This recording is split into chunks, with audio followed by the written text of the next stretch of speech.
First, I wanted to talk about the San Francisco Giants, of course. That is my team. Cody and I's team. Big fans of the San Francisco Giants, and they fell short of the postseason this year. And just before the season ended, they ended up firing manager Gabe Kapler. And I did kind of want to address it by saying this.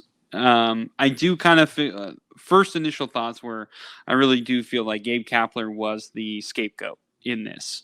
I really do think it was either Farhan Zaidi or it was Gabe Kapler. And basically the Giants ownership was like, you have to decide, man. And of course, Zaidi fired Gabe Kapler. So that was the first initial thought that I had.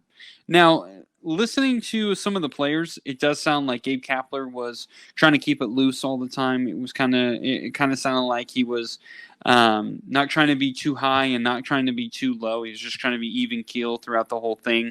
And it sounded like some guys, specifically some of the the leaders, kind of were hoping for more of a accountability type of managerial style from Gabe Kapler, and unfortunately, that's just not him.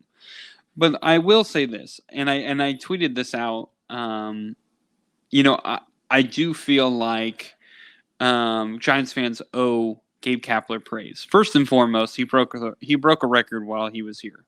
The Giants won 107 games in 2021. It was something we had never seen or thought of before. I mean, we didn't think that was even possible. We were playing out of our minds that year, which was fantastic. And we ran into a buzzsaw that was the Los Angeles Dodgers. Cody and I were even on here saying probably going to lose. And if we don't lose, if we win that series, then we will end up, losing the next series because it is just going to be a grind of a series that we were going to go in, and we were dead on. I mean, it was absolutely a grind for the Giants and Dodgers. The Dodgers ended up on top, and then they ended up losing the very next series, which was understandable.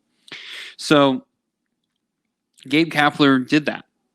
Gabe Kapler was a fun manager. He was a guy that I actually really, really enjoyed. I know he wasn't the best. Listen, since we've had Gabe Kapler, our defense has gone to the crapper. It hasn't been very good. Gabe Kapler wasn't a huge, motivating type of a guy. He was, like I said, he was more of an even keel type of a guy.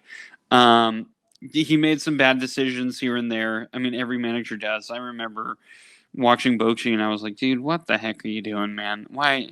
I remember Bochy's infatuation with Hunter Strickland, and I hated it every time he was thrown out into a game. So, there are just always those guys.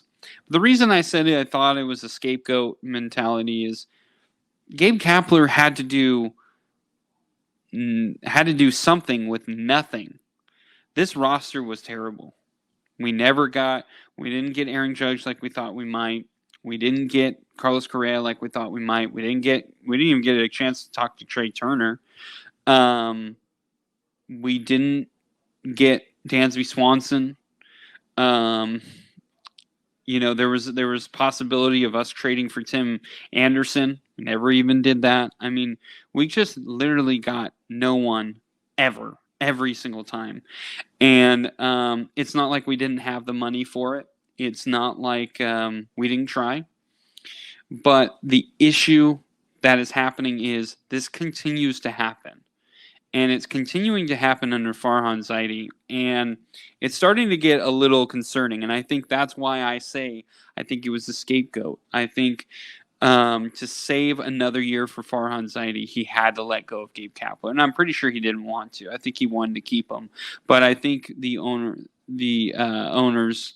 ended up saying, listen, you're gonna have to do something. We need a change because we need to get some guys into the building.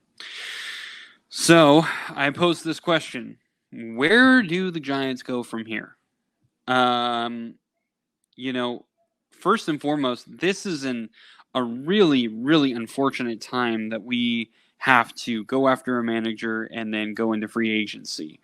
This is going to be really hard because we have to make a very quick decision on who is going to be our manager, because going into free agency, there are some big names that are available. I'm not going to list all of them, but I'm going to list some of the guys that I do believe could help the Giants right away, and guys that I do believe the Giants need to go after. So, first and foremost, you have to get a manager. Hopefully the Padres will be dumb enough to let go of Bob Melvin. I know a lot of Padre fans, are kind of split between that right now. But listening to our good buddies over from the Backseat Podcast, it sounded like they wanted to keep Bob Melvin. And I don't blame him. Bob Melvin is actually a really good manager. What he did in Oakland for years was incredible. All they did was do the same thing over and over again, but yet he got the greatest talent he possibly could out of these guys. And in came Matt Chapman. Now you can say, well, Matt Chapman is an all-star type of a player. You're correct on that, but he wasn't at the time. He had to get molded into that. And I think Bob Melvin helped with that. It also seems like a lot of players like to play for Bob Melvin. I mean, how else can you explain them going to San Diego other than beautiful San Diego? But how else do you explain that all of a sudden everyone wanted to come to the Padres? Fernando Tatis helps with that, but Bob Melvin has to be a big part of that. You can't just want to play with a player and not think about, who's going to be the manager? Because, you could have a player that you want to play with, but be miserable the rest of your time there. No, that doesn't make sense. That's why Juan Soto was happy to stay. That's why Manny Machado went and signed with the Padres.